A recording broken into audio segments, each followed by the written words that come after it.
Oromoon akka of jaallata namni. Oromoon akka biyya ta'u jaalladha. Maaliif dhugaatti militeeriin ture militeeriin akkuma jedhamu afaaniin siyaasaan ala hin jedhama. Garuu hojiidhaaf kanuma itti meeshaadhuma siyaasa isaati. Hamma kanas immoo keessa galee akka namni waa'ee ofii waa'ee Oromummaa baru kana hin godhamu. Meeshaanuma qabadhu kanuma dhaqii kanuma naa raawwadhuudha kan godhamu. Kanaaf jecha hin ta'u inni duraan ittiin deemaa turre hin ta'u kan nu deemsisu abbaa biyyaa ta'u biyya mataa ishii kan daangaa ishii qabdu kan seenaa ishii qabdu kan amantaatii waan hundaaf keessatti hammattee ofii of dandeessee jiraattu akkuma biyya kamiitu Oromoon ta'uu qaba malee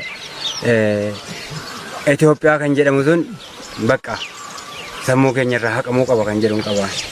Barnoota isiniif kenname akkamittiin ilaaltan? Barnoonni nuu kenname qabiinsi humni kun ittiin qabamee ture haala nyaata isaa ta'uu haala yaala isaa ta'uu haala gaariidhaan barumsi nuu kennamaa tures barumsa nu jijjiiru barumsa Oromummaatti nu deebisu kan jedhu qabaan. Dhaamsa waliigalaa mootummaa keessaa baatanii dhuftanis haa ta'u miseensota wajjiniin qawwee baattanii hojjechaa turtanis haa ta'u maal qabdu? Dhaamsa maalii qabdu?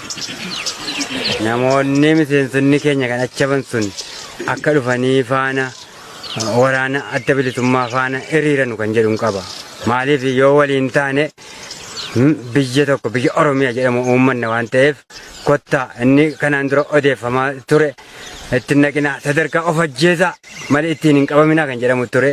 Kun immoo sana akka hin taane adda baafannee irraa kottaa waliin hiriirru waliin biyya keenya Oromiyaa abilisoomnu kan jedhuun ergaa dabarsaati. Waraanni bilisummaa Oromoo egaa akka qe'ee keessanitti maatii keessanitti galtaniif guyyaa irraa eeyyama isinii kenneera. Maaltu isinitti dhaga'ama? Kana eegdanii turtaniittu? Kan nuun jedhamaa tureef kan asitti waraanni bilisummaa Oromoo nu agarsiise faallaadha jechuudha. Sadarkaa yoo ofii keessanii lubbuu keessan of balleessaa malee ittiin hin qabaminaa deebitanii jiraachuu carraa jiraachuu hin qabdanu kan jedhamu nuun jedhaa ture.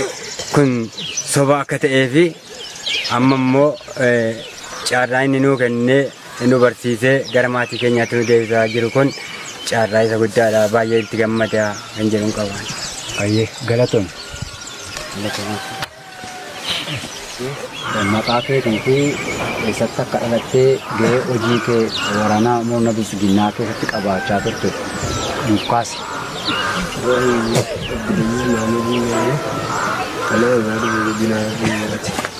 Mee sagaleen kee akka dhaga'amutti nuuf kaasiiti. Mee ati gaa loltuu turte. Loltuu murna bilisiginnaa isa kamiin turte? Raayyaa ittisaati moo poolisii humna addaati? Akkamiinis immoo booji'amuu dandeessa?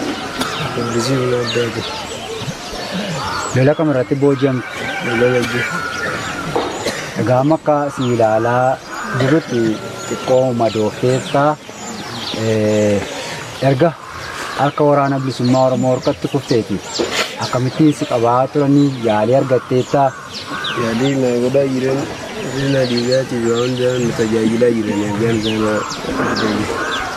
Egaa mootummaan kun waraana bilisummaa Oromoo bineensa godhee isinitti himaa ture. Kana namoonni si dura gaaffii deebii gochaa turre kaasaniiru. Haa ta'u kan booji'amte irratti iyyuu madooftee madaatee kana deebisanii si yaalaa turan. Waraana bilisummaa Oromoo murni bilisiginnaa sitti himaa ture qabatamaadhaan dhuftee argite akkamiin ilaalta? Kan wantaan dhagee wantiin argee gara. Waraanni adda bilisummaa Oromoo saba kan quuqama sabaa qabudha.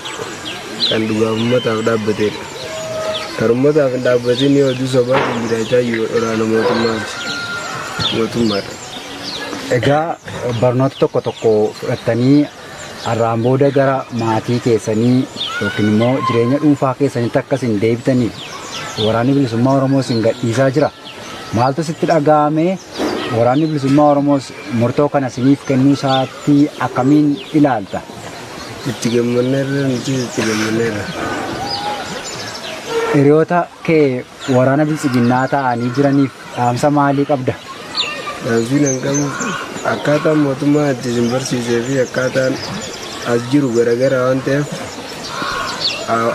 hawaasa keessanitti uummata Oromootti irratti baasuudhaaf jedhanii akka haara uummata Oromoo makamtanii iyyaa. Ayyee galatoom.